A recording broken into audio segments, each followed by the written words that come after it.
You and I have been going back and forth now in email. I'll put it this way. I've been sending you emails.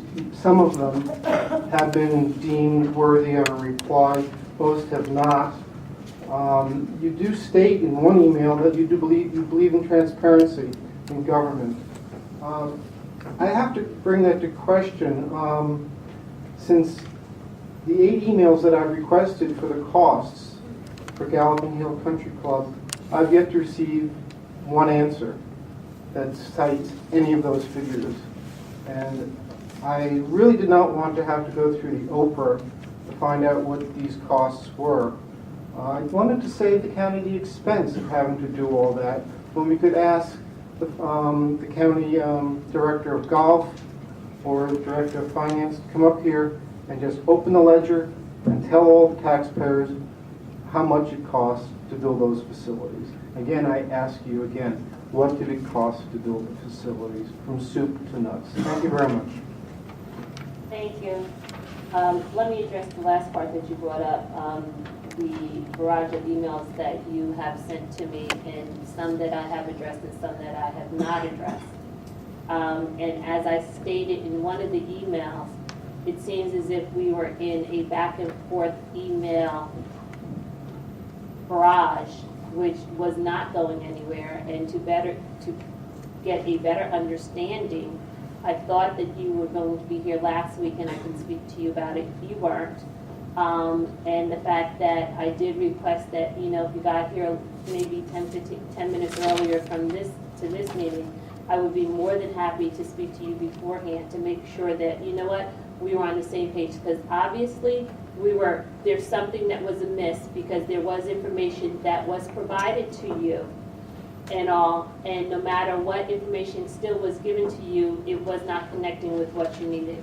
So I made that request, and unfortunately, and I checked out here today, a half an hour before, 15 minutes before, even 10 minutes before the meeting to see if maybe we could have that meeting to make sure that you could get the information. And for somebody to send an email to me, I don't know whether it was the day or 2 days before the election, and that's when I chose not to respond anymore, to say that, you haven't responded to my email and it's right before you haven't made up your mind. At that point, I did not want it to be accused of me of saying I only answered to get your vote. So I chose not to answer those emails, and I responded after the election, and that's when I made the request. And then you still made some emails. At no point did you respond back and say, okay, I can't make it beforehand, or maybe set up another date that maybe we can sit and talk about it. Because I think everyone will agree, sometimes when you get into email and not really having that direct conversation, that, we're not interpreting what's being said, and you can also misread some of the things in it, because whether you want to say it or not, emails sometimes have a certain tone.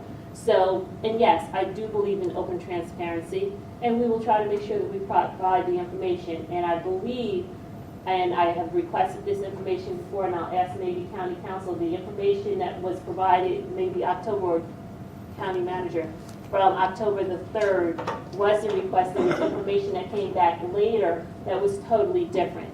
So if you choose to do the open Oprah, that's what your choice is. If you'd like to have a conversation, we do have executive session today after this meeting, so we can try to arrange something else. But by no means, I really don't want you to, stand here and think that we get emails and we don't respond to them, because I had responded to it. And Mr. Bittner, I think you can agree to that was what has happened. So if you like to, again, after the meeting, okay, before we go into executive session, I can set something up and we can try to make sure that we can iron out and get you information that you need. If there was something the interpretation was not correct. Your representation is completely erroneous. Excuse me. Now, we'd like to go, and anybody else like to speak at this time?